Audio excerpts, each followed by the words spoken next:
یہاں تک کہ اللہ کے رسول صلی اللہ علیہ وسلم کی اس حق دعوت کو رکاوٹ کرنے کے لیے کچھ لوگوں نے مل کر بڑے بڑے سردار، جس میں خالد رضی اللہ تعالیٰ عنہ کا باپ ولید ابن مغیرہ بھی تھا، حضرت ابو طالب آپ کے چچا کے پاس گئے، جا کر کہنے لگے کہ دیکھو ہم آپ کو سردار مانتے ہیں، آپ کے بھتیجے کو آ کر کے حق پھیلانے سے، یہ اسلام کی دعوت دینے سے روک دیجیے، کیا ہونا ہے آپ کو؟ سرداری ہونا ہے، ہم سرداری عطا کریں گے، بادشاہ ہونا ہے، ہم آپ کو بادشاہ عطا کریں گے، ہاں اگر آپ کو کوئی بھی مکے کی کوئی خوبصورت عورت آپ کو پسند آ جائے، ہم محمد کے ساتھ اس کا نکاح کر دیں گے، مال ہونا ہے سب مل کر مال لٹا دیں گے محمد کے قدموں کے سامنے۔ اور اسی طرح یہاں تک یہ کہہ دیا ولید ابن مغیرہ نے اس وقت، میرے 10 بیٹے ہیں، ایک بیٹے عمارہ بن ولید کو تمہارے حوالے کر دیتا ہوں، اس کے بدلے محمد کو دے دو، ہم اس کو قتل کر دیں گے، تم لے لو اسے بیٹے کے طور پر پال لو، تم یہاں تک پیشکش کر دیا، میرے بیٹا تمہارے لیے قربان، تم محمد کو میرے حوالے کر دو، شرط یہ ہے کہ محمد کسی دیوی دیوتاؤں کے بارے میں، کسی بتوں کے بارے میں، ہمارے کسی بھی مذہب کے بارے میں آ کر زبان نہیں کھولنا ہے، ہاں اگر یہ بھی مانتے نہیں ہیں 1 سال ہم تمہارے مذہب میں آ جائیں گے، 1 سال تم ہمارے مذہب میں آ جاؤ، ایسے آ کر دیکھو الٹے سیدھے باتیں، تمہیں ہمیں بولے تو حضرت زمانہ کیسا چلتا ہے، کمپرومائز ہو کر چل جانا حضرت، جیسے کہ آج کل بہت ہے نہیں، شرک کے بارے میں بولو، بدعت کے بارے میں بولو، کمپرومائز، ہمارے نبی نے کبھی کمپرومائز نہیں کیا، اور آپ کے چچا نے بھی کمپرومائز نہیں کیا، ہرگز تمہاری ان شرطوں میں سے کسی شرط بھی میرے بھتیجے نے آ کر کیا ہے، اللہ کے نبی نے اپنے بھتیجے محمد صلی اللہ علیہ وسلم کو دیکھا تو آپ نے فرمایا ایک ہاتھ میں یہ لوگ سورج لا کر رکھ دیں، ایک ہاتھ میں چاند لا کر رکھ دیں، ہرگز میں اس کام کو چھوڑنے والا نہیں ہوں، میں بولتا ہی رہوں گا تاکہ اللہ کی وحدانیت پورے مکے کے اندر گونج اٹھے، اللہ کی توحید کا ڈنگا بچنے لگے۔ تو یہ ولید ابن مغیرہ جس نے اسلام کی بات کو روکنے میں، حق کی بات کو روکنے میں اپنے بیٹے تک آ کر پیش کر دیا، تو اس سے اندازہ لگاؤ کہ اس نے کیسے کیسی رکاوٹ ڈالی۔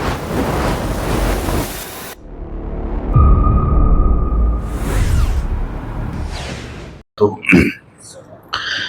یہ جمادی الاولیٰ ہے، اس مہینے کے اندر بسپر 9 جمادی الاولیٰ، آج 8 جمادی الاولیٰ ہے، بسپر 9 جمادی الاولیٰ کو اسلام کے ایک بہت بڑے سپہ سالار، جن کے ذریعے اللہ تبارک و تعالیٰ نے بہت ساری فتوحات، رومن امپائر جیسے لوگ بھی ٹک نہیں سکے، اور جن کی وجہ سے اللہ نے اسلام کو غلبہ بھی عطا فرمایا، فتح بھی نصیب فرمائی،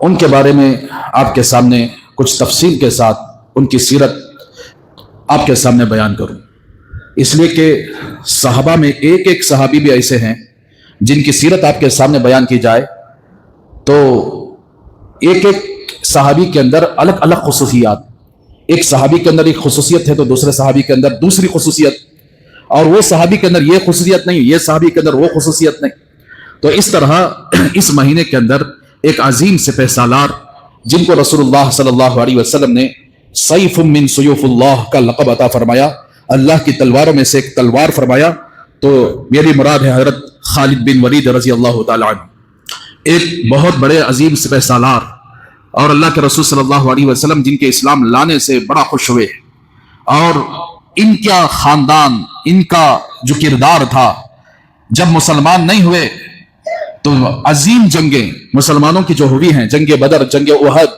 جنگ خندق، ان میں جنگ احد جو مسلمان ہارے وہ خالد بن ولید کی وجہ سے ہارے۔ خالد بن ولید اس وقت مشرکین مکہ کے ساتھ تھے، اسلام قبول نہیں کیے تھے، ایسے عظیم سپہ سالار جب مسلمان ہوئے تو ناک میں دم کر دیا کافروں کے، اور ایسے فتوحات اللہ نے ان کے ذریعے سے عطا فرمائے، ان کے بارے میں آپ کے سامنے تفصیل سے بیان کروں۔ سب سے پہلے حضرت خالد بن ولید رضی اللہ تعالیٰ عنہ کے گھرانے کے سلسلے میں آپ کے سامنے عرض کروں، آپ کا گھرانہ مکہ المکرمہ کے اندر بڑے سرداروں میں شمار کیا جاتا ہے۔ حضرت عبد المطلب کے بعد قریش مکہ نے انہی کو، حضرت عبد المطلب، حضرت ابو طالب کے بعد قریش مکہ نے ان کو بطور سرداری کا مانا ہے، ان کے قوم کو، ان کے قبیلے کو، یہ بنو مخزم ایک قبیلہ ہے، اس سے تعلق رکھنے والے، اور مکے کے اندر بہت سارے قبیلے تھے، ہر قبیلے کا الگ الگ کام تھا۔ بنو مخزم کا قبیلہ خاص طور پر جنگی فنون میں بڑا مہارت رکھتا تھا، خاص طور پر جنگی مہارت میں، جنگی صلاحیت میں بڑی مہارت رکھتا تھا، اور اس وجہ سے بنو مخزم کو یعنی بہت سارے ہتھیار سپلائی کیے جاتے تھے، اور مکے کی حفاظت کے لیے طرح طرح کے تدبیریں کیے جاتے تھے اور مشق کیے جاتے تھے، تو اس میں یہ قبیلہ بڑا ایکسپورٹ قبیلہ تھا، جس کی اندر بڑی مہارتیں، بڑی صلاحیتیں پائی جاتی تھی۔ خالد، ان کے والد کا نام ولید، ان کے والد کا نام مغیرہ، ایسا پہنچتے پہنچتے مرہ لوائی ابن کعب، یعنی اللہ کے نبی کا جو خاندان ہے 5ویں یا 6ٹھی پشت میں جا کر یہ خاندان مل جاتا ہے، یعنی یہ بھی اللہ کے رسول صلی اللہ علیہ وسلم کے خاندان سے تعلق رکھنے والے، ان کی خاندان کی 6ٹھی پشت میں جا کر اللہ کے نبی کے ساتھ مل جاتا ہے۔ تو اب یہ قریش مکہ ہوئے، تو لہٰذا یہ حضرت خالد رضی اللہ تعالیٰ عنہ، ان کے والد، ان کا نام ہے ولید ابن مغیرہ، اور ان کی والدہ کا نام ہے لبابہ صغرا، اور ان کی والدہ خالد بن ولید رضی اللہ تعالیٰ عنہ کی والدہ لبابہ صغرا، یہ حضرت عباس رضی اللہ تعالیٰ عنہ جو اللہ کے نبی کے چچا ہے، ان کی بیوی لبابہ کبرا یہ، اور اسی طرح یعنی یہ دونوں بہنیں تھیں، لبابہ کبرا اور لبابہ صغرا، یہ دونوں آخر بہنیں تھیں، گویا اللہ کے نبی صلی اللہ علیہ وسلم رشتے میں خالو لگتے تھے، حضرت خالد رضی اللہ تعالیٰ عنہ کو رشتے میں اللہ کے رسول صلی اللہ علیہ وسلم خالو لگتے تھے۔ تو اب ان کا خاندان، ان کے والد بڑے ہی مالدار تھے اور شرافت والے تھے، اور اسی طریقے سے پورے مکے والے ایک طرف ہوتے تو ان کے والد کا مال ایک طرف ہوتا۔ تو چنانچہ اللہ کے رسول صلی اللہ علیہ وسلم جب اسلام کی دعوت دیے، اللہ کی طرف بلائے، قرآن پیش کیے، کفار مکہ نے یہی کہا تھا، وَقَالُوا لَوْلَا نُزِّلَ هَذَا الْقُرْآنُ عَلَىٰ رَجُلٍ مِّنَ الْقَرْيَتَيْنِ عَظِيمٍ، بھئی محمد پر کیسے قرآن نازل ہو رہا ہے؟ اس کا باپ پیدا ہونے سے پہلے انتقال ہو گئے، اور ان کے باپ یعنی یہ یتیم پیدا ہوئے، ان کے اوپر کیوں قرآن نازل کرتا ہے اللہ تعالیٰ؟ اگر قرآن نازل کرنا ہی ہوتا، ہمارے کمیونٹی میں ولید ابن مغیرہ جیسا آدمی ہے، اور طائف کے اندر یعنی مسعود ثقفی، عروہ ابن مسعود ثقفی، یہ بڑا آدمی ہے، ان دونوں کے اوپر کیوں نازل نہیں ہو رہا ہے قرآن؟ محمد پر کیوں نازل ہو رہا ہے؟ تو اس کا مطلب یہ ہے کہ ان لوگوں کی نگاہوں میں، قریش کی نگاہوں میں، یہ دونوں فرد بڑے مانے جاتے تھے۔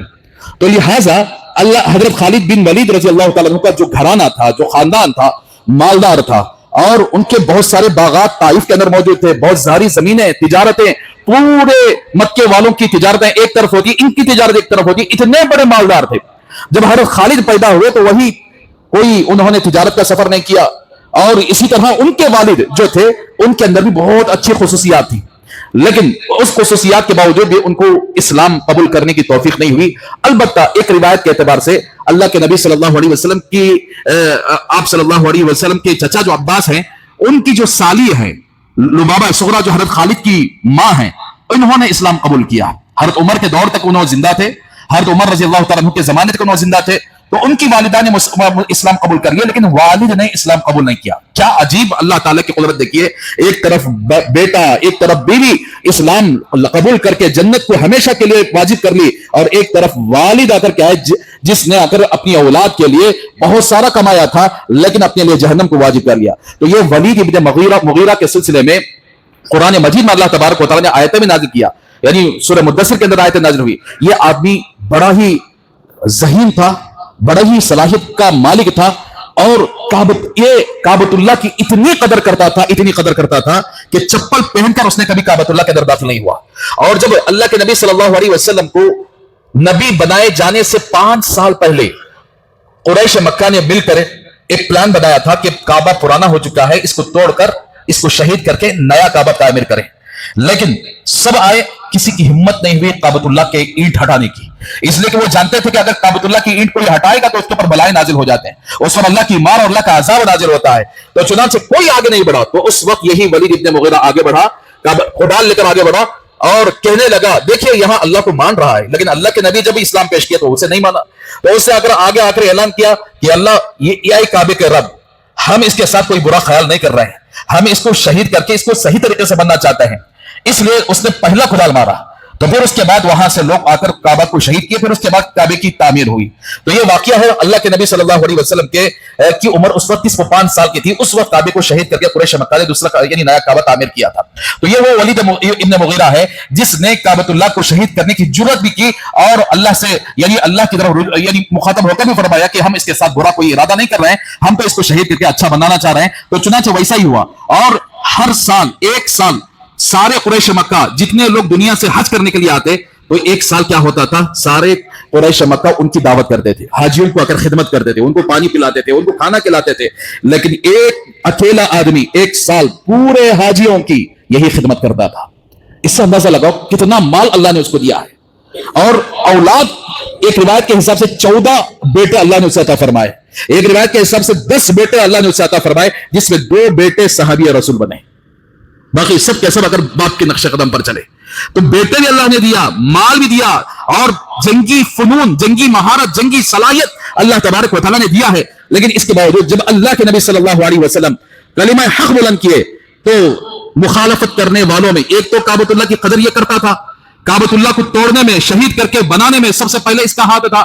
تیسری چیز, 1 سال حاجیوں کو مکمل طور پر, چاہے جتنے بھی حاجی ہو, یہ اپنے پیسے سے ان کو کھلاتا تھا, پلاتا تھا, ان کی خدمت کرتا تھا. اور 1 سال قریش مکہ پورے چندہ کر کے پورے آپس میں مل کر اگر کھلاتے تھے تو اللہ نے اتنی بڑی اتنا بڑا آدمی بنایا تھا, اسے اتنی دولت عطا فرمائی تھی. طائف کے اندر کئی باغات تھے اور مکے کے اندر کئی تجارتی سامان اس کے پاس موجود تھا. اسی لیے اس کے بیٹے ایک تجارت بھی کیے بغیر باپ کی پراپرٹی کو اگر یعنی کھاتے رہے زندگی بھر, یہ تجارت کیا کر نہیں کیے ان کے بیٹے, ان کی اولاد نے. ایسا آخر کیا ہے, اللہ تبارک و تعالیٰ نے مال دیا, اولاد دیا, لیکن اللہ نے ایمان کی دولت نہیں عطا فرمائی, ایمان کی دولت اللہ نہیں عطا فرمائی. اس لیے ہماری نگاہوں میں مال معزز نہیں ہے, ایمان معزز ہے.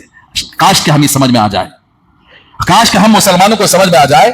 اللہ نے یعنی ان کے بیٹے خالد بن ولید رضی اللہ تعالیٰ ایسے سپہ سالار, اللہ اکبر, میں آگے آپ کے سامنے بتاؤں گا کہ کیسے انہوں نے جنگوں کے پھانسے پلٹے ہیں اور کیسے انہوں نے آخر کیا ہے ایسی مہارت رکھنے والے. تو ولید ابن مغیرہ اتنا بڑا آخر کیا شاطر دماغ والا, ہوشیار, شعر کو سمجھنے والا, یہاں تک کہ روایت کے اندر آتا ہے ایک مرتبہ اس نے دل ہی دل میں قرآن کو سچا ہونے کی گواہی بھی دے دی. ہاں بھائی قرآن سچا ہے, اللہ کے نبی سچے رسول ہیں. لیکن ابو جہل لعین اس کے ہدایت میں رکاوٹ بن گیا اور اس نے کہا تو سردار آدمی, تو جا کر غلامی کیسا کر کے فرما برداری کرے گا. تو اس لیے بعض لوگوں کو یہ انا ناک ہے نا, یہ حق کو قبول کرنے سے رکاوٹ بنتی ہے. بعض لوگوں کو اگر مال و دولت حق کو قبول کرنے سے رکاوٹ بنتی ہے, بعض لوگوں کو عہدے حق کو قبول کرنے سے رکاوٹ بنتے ہیں. تو اس میں خالد بن ولید جو ہے حضرت خالد کا باپ, اس کو یہی رکاوٹ بنی تھی, اس کا عہدہ. اس کو لوگ عزت کیا کرتے تھے, اس کو سردار کے سر پر بٹھائے ہوئے تھے. اس نے اللہ کے نبی صلی اللہ علیہ وسلم کو ماننے سے انکار کر دیا. اور اسی لیے جب تک اللہ کے نبی 13 سال مکے کے اندر تھے, جہاں ابو جہل ستایا, ابو لہب ستایا اللہ کے نبی صلی اللہ علیہ وسلم کو, ان ستانے والوں میں خالد رضی اللہ تعالیٰ عنہ کا باپ بھی موجود تھا. یہاں تک کہ اللہ کے رسول صلی اللہ علیہ وسلم کی اس حق دعوت کو رکاوٹ کرنے کے لیے کچھ لوگوں نے مل کر, بڑے بڑے سردار, جس میں خالد رضی اللہ تعالیٰ عنہ کا باپ ولید ابن مغیرہ بھی تھا, حضرت ابو طالب آپ کے چچا کے پاس گئے, جا کر کہنے لگے کہ دیکھو ہم آپ کو سردار مانتے ہیں, آپ کے بھتیجے کو آ کر کیا حق پھیلانے سے یا اسلام کی دعوت دینے سے روک دیجئے. کیا ہونا ہے آپ کو؟ سرداری ہونا ہے, ہم سرداری عطا کریں گے. بادشاہت ہونا ہے, ہم آپ کو بادشاہت عطا کریں گے. ہاں اگر آپ کو کوئی بھی مکے کی کوئی خوبصورت عورت آپ کو پسند آ جائے, ہم محمد کے ساتھ اس کا نکاح کر دیں گے. مال ہونا ہے, سب مل کر مال لٹا دیں گے محمد کے قدموں کے سامنے. اور اسی طرح یہاں تک یہ کہہ دیا ولید ابن مغیرہ نے اس وقت, میرے 10 بیٹے ہیں, ایک بیٹے عمارہ بن ولید کو تمہارے حوالے کر دیتا ہوں, اس کے بدلے محمد کو دے دو, ہم اس کو قتل کر دیں گے, تم لے لو اسے بیٹے کے طور پر پال لو. تم یہاں تک پیشکش کر دیا, میرے بیٹا تمہارے لیے قربان, تم محمد کو میرے حوالے کر دو. شرط یہ ہے کہ محمد کسی دیوی دیوتاؤں کے بارے میں, کسی بتوں کے بارے میں, ہمارے کسی بھی مذہب کے بارے میں آ کر کیا زبان نہیں کھول رہا ہے. ہاں اگر یہ بھی مانتے نہیں ہیں, 1 سال ہم تمہارے مذہب میں آ جائیں گے, 1 سال تم ہمارے مذہب میں آ جاؤ. ایسے آ کر دیکھو الٹے سیدھے باتیں. ہمیں بولے تو حضرت زمانہ کیسا چلتا ہے, کمپرومائز ہو کے چل جانا حضرت. جیسے کہ آج کل بہت ہے نہیں, شرک کے بارے میں بولو, بدعت کے بارے میں بولو, کمپرومائز. ہمارے نبی نے کبھی کمپرومائز نہیں کیا, اور آپ کے چچا نے بھی کمپرومائز نہیں کیا. ہرگز تمہاری ان شرطوں میں سے کسی شرط بھی میرے بھتیجے نے آ کر کیا ہے, اللہ کے نبی نے اپنے بھتیجے محمد صلی اللہ علیہ وسلم کو دیکھا تو آپ نے فرمایا, ایک ہاتھ میں یہ لوگ سورج لا کر رکھ دیں, ایک ہاتھ میں چاند لا کر رکھ دیں, ہرگز میں اس کام کو چھوڑنے والا نہیں ہوں, میں بولتا ہی رہوں گا تاکہ اللہ کی وحدانیت پورے مکے کے اندر گونج اٹھے, اللہ کی توحید کا ڈنگا بچنے لگے. تو یہ ولید ابن مغیرہ جس نے اسلام کی بات کو روکنے میں, حق کی بات کو روکنے میں اپنے بیٹے تک آ کر پیش کر دیا, تو اس سے اندازہ لگاؤ کہ اس نے کیسے کیسی رکاوٹ ڈالی. یہاں تک ایک مرتبہ پورے مکے والے مل کر اللہ کے رسول صلی اللہ علیہ وسلم کے خلاف سازش کرنے کے لیے جمع ہوئے. اس میں ولید ابن مغیرہ بھی تھا, جس کا تذکرہ سورہ مدثر کے اندر اللہ نے بڑے غصے کے انداز میں فرمایا. ذرنی ومن خلقت وحیدا وجعلت له مالا ممدودا وبنین شهودا ومهدت له تمهیدا ثم يطمع ان ازید کلا انه كان لآیاتنا عنیدا سأرهقه صعودا انه فکر وقدر فقتل کیف قدر ثم قتل کیف قدر ثم نظر ثم عبس وبصر. اس کے چال چلن کو، اس کے گھمنڈ کو، اس کے اٹھنے بیٹھنے کو، اس کے دیکھنے کو ولید ابن مغیرہ اتنا دشمنی کیا اللہ کا رسول صلی اللہ علیہ وسلم سے کہ ایک مرتبہ جمع ہوئے. کیا کرنا بھائی؟ حاجی لوگ جتنے بھی آتے ہیں دور دور سے محمد کی بات کو مان کر اس کے غلام ہوتے ہوئے چلے جا رہے ہیں. کیا کریں؟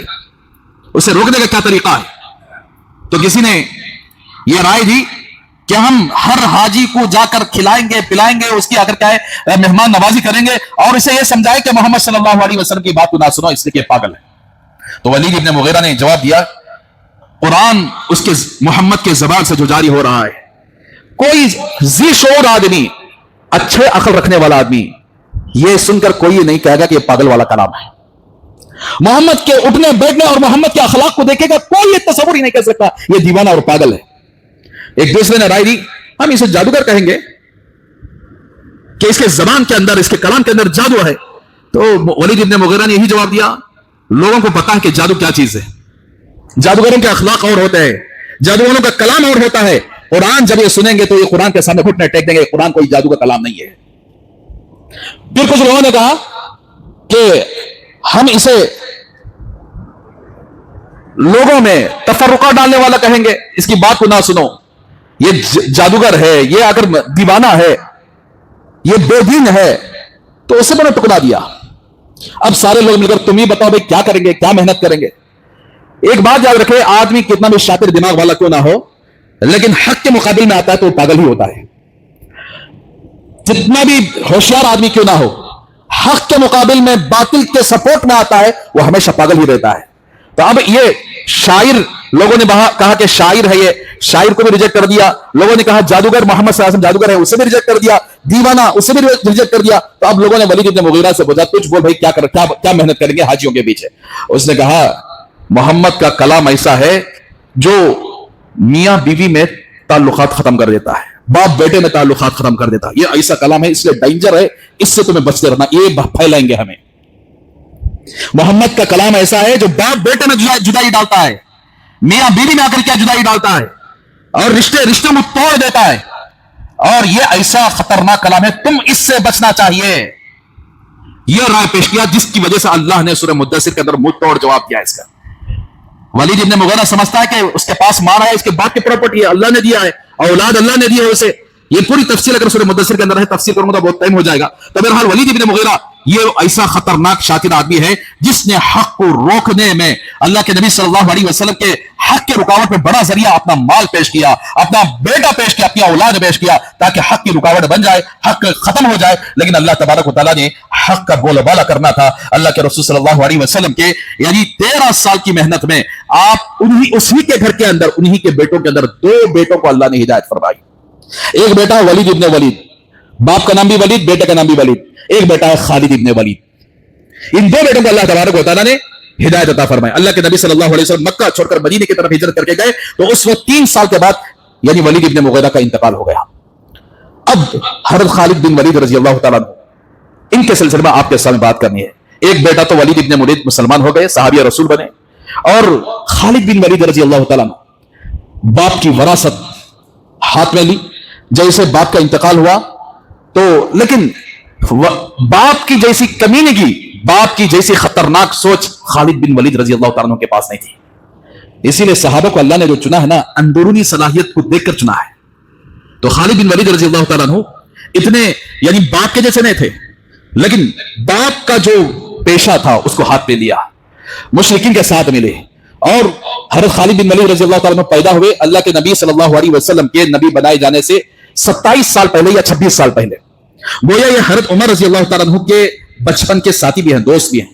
حضرت عمر رضی اللہ تعالیٰ عنہ کا بچپنا اور حضرت خالد بن ولید رضی اللہ تعالیٰ عنہ کا بچپنا دونوں کا ساتھ ساتھ گزرا ہے. یہاں تک ایک روایت کے اندر آتا ہے کہ بچپن ہی سے خالد بن ولید جب پیدا ہوئے اس وقت سے بیکار کی باتوں میں، بیکار کے کاموں میں انہوں نے وقت نہیں گزارا، بلکہ عیاشی میں بھی وقت نہیں گزارا. اس لیے کہ باپ سارا کمایا ہوا تھا اور تجارت تو کرنے کی ضرورت بھی نہیں تھی. جب یہ ایسے گھرانے میں آنکھ کھولے جس میں سب کے سب سیٹ اپ تھا، سب کے سب اگر سیٹ اپ تھا تو اب حضرت خالد بن ولید رضی اللہ تعالیٰ عنہ جیسے جیسے بڑے ہوئے انہوں نے کشتیوں میں آکر یعنی حصہ لینا شروع کیا، تیر اندازیوں میں، تیر پھینکنے میں، تلوار بازی میں، گھوڑ سواری میں انہوں نے حصہ لینا شروع کیا. اور ایسے بچپن ہی سے، یہاں تک کہ ایک روایت کے اندر آتا ہے کہ حضرت عمر رضی اللہ تعالیٰ عنہ اور ان کے درمیان بچپن میں کشتی ہوئی تھی. تو اس وقت خالد بن ولید رضی اللہ تعالیٰ عنہ نے انہی مہارت اور صلاحیت کی وجہ سے حضرت عمر کے اس پنڈلی پر انہوں نے ایک ایسا مار مارا جس کی وجہ سے حضرت عمر کی پنڈلی ٹوٹ گئی تھی. بعد میں آ کر کے اس کو علاج کر کے حضرت عمر کی پنڈلی کو سیدھا کیا گیا. ایسے آ کر کے اس کا مطلب یہ نہیں کہ حضرت عمر کم ہے، نہیں، حضرت عمر کا درجہ تو الحمدللہ بہت بڑا ہے. بچپن میں جب اسلام نہیں تھا، کچھ نہیں تھا، بچپن ہی سے مکے والے آ کر کے کشتیاں کرواتے تھے، آپس میں لڑواتے تھے تاکہ کہیں اگر کوئی موقع ملے، جنگ کا موقع ملے تو سب کے سب تیار ہونا. اس لیے ایک ٹیم ہی بنائے تھے. تو اس لیے ہمارے طرح تمہارے طرح کے نوجوانوں کی طرح نہیں کہ موبائل میں آ کر پوری جنگا کرتے ہیں. ہم لوگ موبائل میں پب جی گیم، یہ گیم، وہ گیم بول کر پورے کے پورے اپنی جوانی کو اسی میں گزار رہے ہیں. رات کے دو تین تک نہ ان کے پاس جسمانی طاقت موجود ہے، نہ کوئی آخر کیا ہے روحانی طاقت موجود ہے. پورے کے پورے ذہنی غلام بن چکے ہیں دجال اور دجال کے لشکر کے.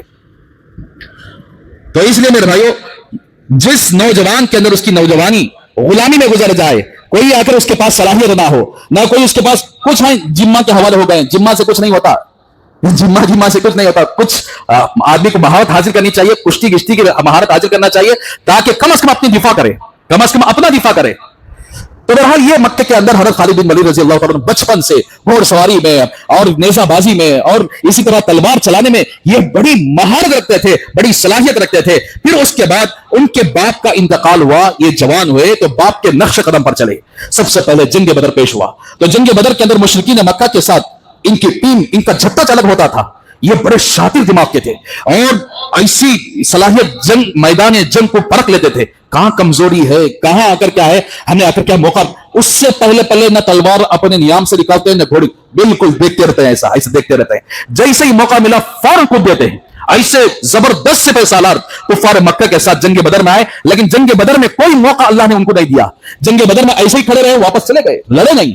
اور یعنی ان کو جیتنے کا کوئی اللہ کے رسول صلی اللہ علیہ وسلم نے موقع نہیں دیا. اس کے اندر مسلمانوں کی جیت ہوئی، 70 کا کفار مکہ مارے گئے، بڑے بڑے سردار مارے گئے. اور لیکن جنگ احد جب پیش آئی، اس وقت حضرت خالد بن ولید رضی اللہ تعالیٰ عنہ جو ابھی مسلمان نہیں ہوئے تھے، اسلام قبول نہیں کیے تھے، کافروں کے ساتھ مشرکوں کے ساتھ آئے ہوئے تھے. تو اللہ کے رسول صلی اللہ علیہ وسلم کے صحابہ آپ فوج کی کیا ترتیب بتائے.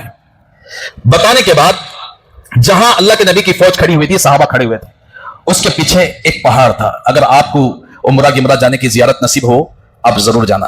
ابھی بنگلور کے اندر سیرت ایگزیبیشن کر کے رکھے تھے، اس کے اندر نقشہ بنائے انہوں. جنگ احد کیسا پیش آیا تھا، کہاں پہاڑ تھا، کہاں صحابہ کھڑے تھے، کہاں آ کر کیا ہے کفاروں کی فوج تھی، کیسے خالد بن ولید نے آ کر کیا ہے اس جنگ جیتی ہوئی جنگ کو ہار میں تبدیل کر دیا. تو چنانچہ اللہ کے رسول صلی اللہ علیہ وسلم کے صحابہ، پہاڑ پیچھے پہاڑ تھا، صحابہ کھڑے ہوئے تھے. اللہ کے نبی کی اتنی دور اندیشی کہ آپ نے 50 تیر چلانے والے صحابہ کو اس پہاڑ کے اوپر کھڑا کر دیا. کیوں؟ اس لیے کہ اللہ کے نبی کو پتا تھا کہ خالد بن ولید کا جو جھٹا تھا وہیں پر کھڑا ہوا تھا، پہاڑ کے ادھر طرف کھڑا ہوا تھا. تو اب اللہ کے نبی نے صحابہ سے فرما دیا، جب تک میں نہ کہوں اس وقت تم وہاں سے ہلنا بھی نہیں، چاہے جنگ جیتن دے ہارن دے، تم وہاں سے کھڑنا. لیکن شروعات میں جنگ شروع ہوئی تو صحابہ بالکل ان کو ایسا مقابلہ کرے، کفار پیچھے ہٹنے لگے، پیچھے ہٹے، یہاں تک کہ پیٹ پھیر کر بھاگنے لگے. اب صحابہ نے سمجھ لیا اب ہم جنگ جیت گئے ہیں. تو اب اس زمانے کے اندر مال غنیمت جسے کہتے ہیں، کفار کے ہتھیار، دشمنوں کے ہتھیار، دشمنوں کے مال سب آ کر کیا ہے اسے لینے کی اجازت ہے، اسے مال غنیمت کہتے ہیں، وہ حلال ہے. تو صحابہ کیا کرے، ان کے ہتھیار، ان کا مال آ کر کیا لینے میں آ کر مصروف ہو گئے. اوپر میں جو 50 صحابہ کھڑے ہوئے تھے، انہوں نے ہاں بھائی جنگ ختم ہو گئی، ہم جیت گئے بول کر نیچے اتر کر آنے لگے. ان میں جو امیر تھے انہوں نے کہا کہ بھائی نہیں، نیچے اترو نہ، اللہ کے نبی کا حکم ہے، جب تک میں نہ کہوں اس وقت تم نیچے نہ اترو. انہوں نے کہا بھائی جنگ ہو گئی، ختم ہو گئی، جیت گئے، چلو ہم بھی مال غنیمت کو حاصل کریں گے بول کر وہاں 40 صحابہ تقریباً اتر کر نیچے آ گئے. جب خالد بن ولید جو مشرکین مکہ کے ساتھ آئے ہوئے، ان کی نگاہیں وہاں پر پڑی، دیکھا کہ خالی ہو گیا، جو 10 تھے تیروں سے اڑا دیا، شہید کر دیا. ایسا پیچھے سے آئے حضرت خالد بن ولید کفار مکہ کے ساتھ، مشرکین مکہ کے ساتھ، جو مسلمان ادھر ڈھکیلتے ہوئے دشمنوں کو جا رہے تھے، یہ پیچھے سے آ کر ایسا خطرناک حملہ کیا. جو جنگ جیت چکے تھے صحابہ